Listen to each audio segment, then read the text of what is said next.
Hey everyone, and welcome to Cooking Companion TV. I'm Jenna Edwards, and this is a recipe demo of baked okra fries. Give this video a thumbs up if you like it. For this okra recipe, we'll learn how to cook okra without slime, and we use very little oil and no flour or batter.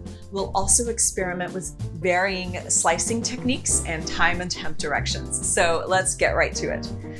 First step to cooking okra without slime is to avoid introducing any unnecessary moisture. So when we clean the okra, we'll just wipe it down with a damp cloth.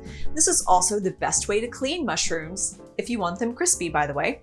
Now we cut the okra long ways. There's a variety of recipes out there that say to slice off the tops and tails, but I did it both ways and there was zero difference. You can still eat the tops and tails. So just save yourself some time and just slice them long ways. I did them in half, but for extra crispy results, slice them thinly, even if that means into thirds or quarters. You can even use a mandoline to slice them into an even thickness, regardless of the size of the okra pod. So some okra would be sliced into halves and some into thirds, but you would have equally crispy okra. And I think I would recommend doing it this way.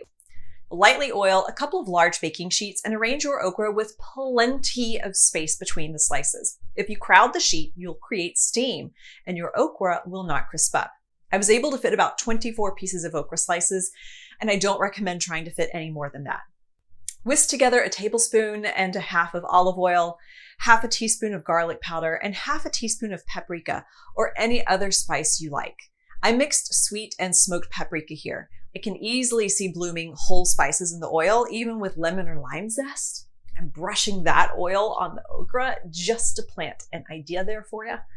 And then brush on the spiced oil. On one sheet, I sporadically brushed it on and then tossed them together. On another sheet, I more methodically brushed it on. And remember to salt. You could whisk in some salt into the oil or sprinkle it on generously. If this weren't okra, I would suggest throwing it all in a Ziploc bag or bowl and tossing it together, but that would cause a release of the slime, and we're trying to avoid that here. Now, for oven temp and time, I tried two methods, again, because recipes on the internet gave differing instructions. For one batch, I baked at 400 degrees Fahrenheit for 25 minutes or 200 degrees Celsius. For the second batch, I used 450 degrees Fahrenheit or 15 minutes or 230 Celsius. Now, honestly, I couldn't tell a difference between the two batches, other than I flipped the second batch halfway through and they looked better than the first batch. So here's the first batch. Here's the second batch that got flipped. Note how much they shrink up. I mean, like really.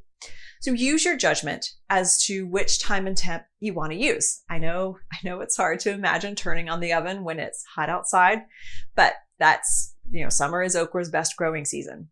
So try to combine it with your, baking a pie or something else. And now you have flexibility with time and temp. So you can just, when you have the oven on, it's all for one thing. On another note, to enjoying crispy okra without the slime, you'll need to serve the baked okra fries immediately. As it cools, they will lose their crisp. The flavor is still fantastic, but they get soft as they cool. And then serve it with a lemon wedge. That's it for this recipe demo of baked okra fries for crispy okra without the slime. Get the ingredient list below or at cookingcompaniontv.com/baked okra. Give this video a thumbs up if you like it and subscribe to this channel for more demos just like this. I'm Jenna Edwards, and thanks for watching.